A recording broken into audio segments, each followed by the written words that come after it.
بسم اللہ الرحمن الرحیم۔ اب کسی نے سوال کیا کہ مولا اگر اچھی عادت کو بڑھانا چاہوں تو کیا کروں، اس کا کوئی فارمولہ تو ہو؟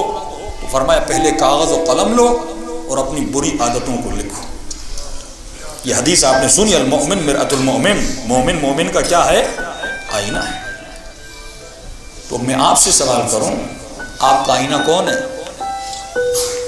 جتنا مجمع بیٹھا ہوا ہے ایک ایک بتائے کہ مولانا فلاں میرا آئینہ ہے۔ گھر میں شیشے کا آئینہ تو رکھا ہے جس میں جسم نظر آتا ہے، کسی روح کے آئینے کو بھی ڈھونڈا ہے؟ تن کا آئینہ تو آپ کے پاس ہے، من کا آئینہ ہے؟ انسان دو چیزیں ہیں نا، تن اور من۔ تن کو آئینے میں دیکھا جاتا ہے، آنکھوں سے دیکھا جاتا ہے نا۔ اب جو من ہے آپ کا، جو آپ کی روح ہے، اس کا آئینہ کہاں ہے؟ یہی معصوم فرماتے ہیں المؤمن مرآۃ المؤمن، مومن مومن کا کیا ہے؟ آئینہ۔ ایک آئینہ تلاش کرو، ایک ایسا مومن جو امین ہو، ایک ایسا مومن جو سچا ہو، ایک ایسا مومن جو متقی ہو، اسے اپنا آئینہ بنا۔ اور ہفتے میں، مہینے میں، دنوں میں ایک مرتبہ پوچھو کہ قبلہ میری کون سی چیز آپ کو بری لگتی ہے، میری کون سی عادت؟ گھروں میں جھگڑے کیوں ہوتے ہیں؟ کیونکہ شوہر بیوی کو اپنا آئینہ نہیں بناتا، بیوی شوہر کو اپنا آئینہ نہیں بناتی۔ اگر باپ بیٹے کو آئینہ بنائے، بیٹا باپ کو آئینہ بنائے اور روز ایک دوسرے سے پوچھے میری وہ کون سی عادت ہے جو آپ کو بری لگتی ہے، اور اس کو کاغذ پہ نوٹ کر لے۔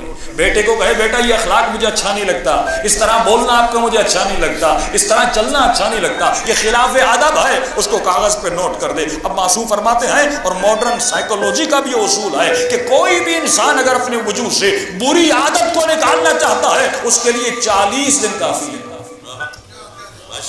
اور قرآن کی طرف چلیے، وَوَعَدْنَا مُوسَىٰ 30 لَيْلَةً وَأَتْمَمْنَاهُ بِعَشْرٍ۔ اسلام میں بھی 40 کا تصور ہے۔ اگر کوئی اچھی عادت وجود میں ڈالنی ہے اس کا 40 نکالو، اگر کوئی بری عادت وجود سے نکالنی ہے اس کا 40 نکالو۔ ابھی میں نے دعا پڑھی، اللہم کل ولیک الحجۃ ابن الحسن، آپ سب میرے ساتھ پڑھ رہے تھے۔ آپ میں سے کسی نے یاد کیا اس دعا کو؟ یاد کیسے ہو گئی؟ سن کے۔ بہت کم لوگ ہیں جنہوں نے دعا کو بیٹھ کے یاد کیا ہو۔ اکثر لوگ اتنی بار نماز میں آئے اور اتنی بار سنا، یہ ہے تکرار عمل کا نتیجہ، کہ جتنا تکرار کرتے ہو وہ خود بخود آپ کو یاد ہو جاتی ہے، آپ کے سب کانشیس میں چلی جاتی ہے۔ فرمایا بالکل اسی طرح اگر عادت اچھی وجود میں ڈالنا چاہتے ہو، یہ نہیں کہ صرف مجلس میں آئے اور ارادہ کیا، باہر گئے پھر ارادہ بھول گئے، وہ ارادہ کرو جو جبل الراسخ ہو، مضبوط پہاڑ کی طرح ہو، کہ 40 دن کا 40 نکالو کسی بھی عادت کو وجود میں ڈالنے کے لیے، اور کسی بھی